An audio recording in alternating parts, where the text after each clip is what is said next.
But right now, I wanted to go to Paul Watson. In fact, it's one of the top stories up on prisonplanet.com. Maybe we'll punch that up for folks. And it deals with the founding of the European Union by Nazis. Now, this is no secret. We actually cover this in Endgame Blueprint for Global Enslavement. But the founding members of Bilderberg are also the founding members of the World Wildlife Fund to teach the public, as the Club of Rome admitted in the 1960s, and then again in republished documents in the early 90s, one written by Richard N. Haas, that humans are the enemy and that the world government must be convened and set up to carry out the controlled extermination of the majority of the population. Now, I'm not the one saying this. They're the ones saying it. And the Nazis killed tens of millions of people. That war killed 20 million Germans, at least 20 million Russians, 1 million Americans and Brits. And you have to remember, the King of England, Edward VIII, had to advocate the throne because it came out he was a Nazi, photos of him with Hitler, supporting Hitler. When the war started, he had to run out of Spain, and then basically was told to get out of town and go to the British Virgin Islands, and he basically left for the war, a disgrace, and was no longer the king because he was a big Nazi. And this was all a setup. Hitler was told, you're going to attack the communists, you're going to take over France. They had a deal with the Vichy French, this is on record, to where the British military would evacuate out to Dunkirk. Hitler would just act like he was attacking them. This has now been declassified, and have Hermann Goering have the Luftwaffe bomb out to sea far away from the ships. And the film reels got released, and they said, Hitler's not attacking. And the documents have come out, and it's even on PBS, that Hitler, quote, didn't want to attack the British. Well, they had a deal. Then suddenly the British announced, we are going to attack you. I mean, talk about conspiracy theories. It's not a conspiracy theory, it's a conspiracy fact. That the Maginot Line and all of that didn't fail in World War II.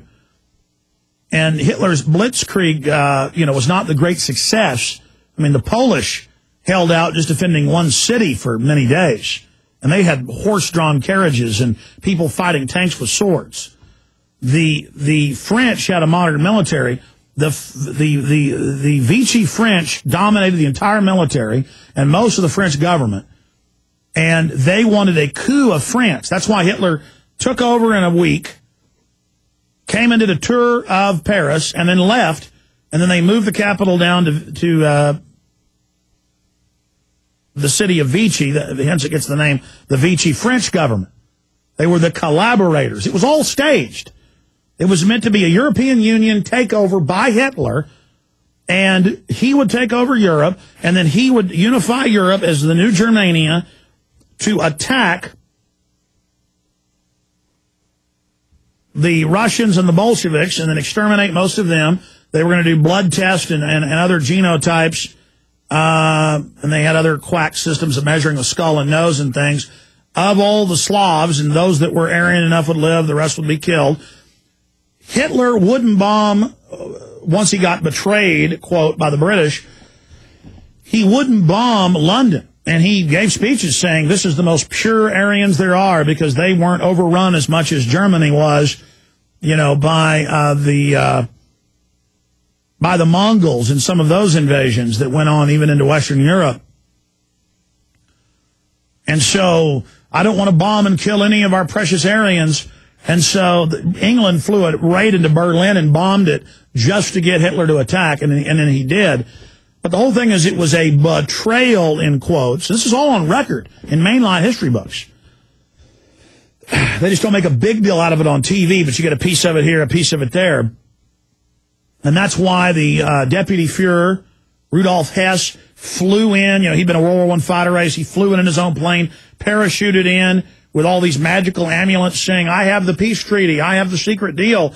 You weren't supposed to attack us. You're supposed to let us take Europe. And then, the King of England was going to rule it all with Hitler being the political leader and Edward VIII being the sovereign leader.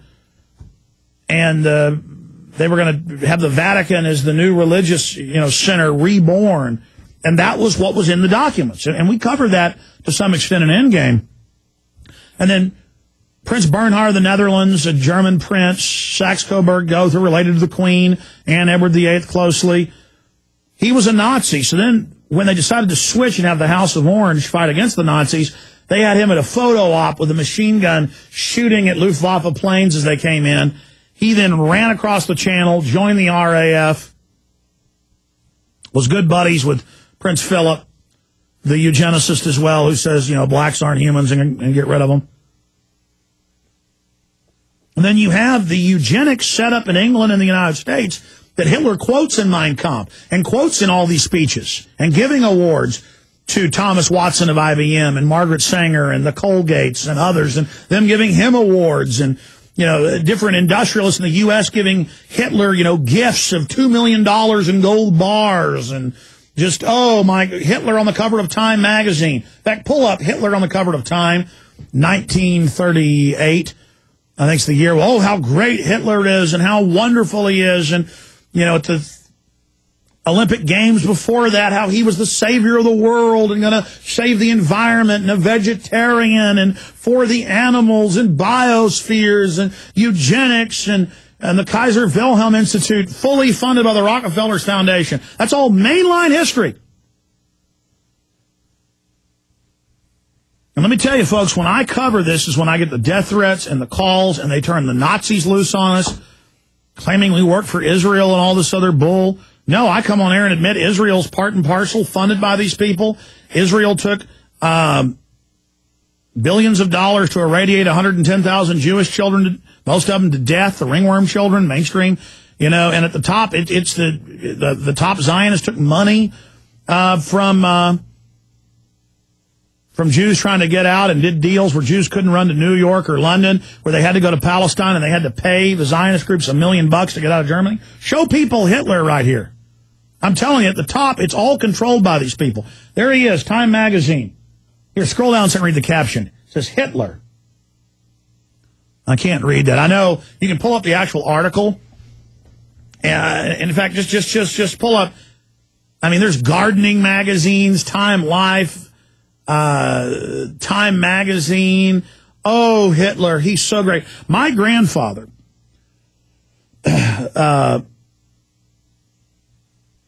remembers listening in Dallas, Texas in the 30s to Hitler speeches, and they were translating him and how great he was. He remembers listening to WBAP, and he's dead now. I'd love to have him on there. And he remembers hearing the Hitler speeches and how great Hitler was. Yeah, there it is, Man of the Year. Adolf Hitler, 1938. And talks about how great he is. God, print that for me. Maybe I'll read some of that. You know, this is what I'm telling you. All right, I'm going to go to Paul Watson, then we're going to get to your calls and all the attacks on free speech that are happening. But I'm telling you, I don't care if they're Chinese, I don't care if they're Jewish, if they're German, if they're British, if they're Venezuelan, Nicaraguan, Japanese. The Japanese were huge into eugenics. They loved Hitler, the Japanese leadership. Elites all believe in breeding and that they're the master group. And I'm telling you, they're not Catholics, they're not Protestants, they're not Jews, they're not any of this at the top. They are eugenicists, ladies and gentlemen.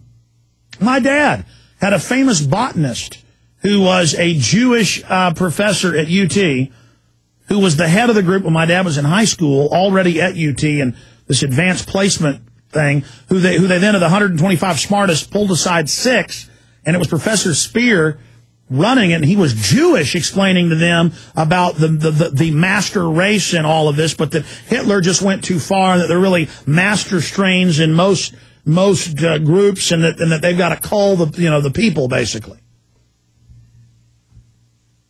I mean, it's everything everywhere. This is what the elites believe, ladies and gentlemen. And so if we don't face the full magnitude of what's happening, it's only going to get worse.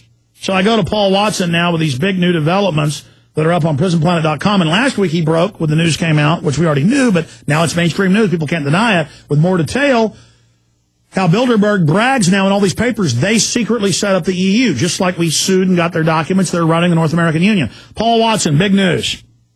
Hello, Alex. Good to be back. Good to have you here. Yeah.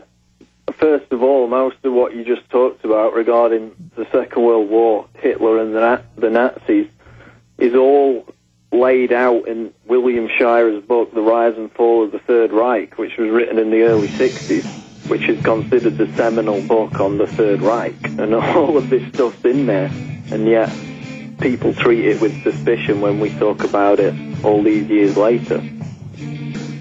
So yeah, well, stay there, Paul. Let's break down the new info. And folks, I'm telling you, they're setting up world government to kill most of you listening right now. Okay, well, most of us are dead if we don't beat these people. It's us or them. They run everything. We better turn that around. Stay with us.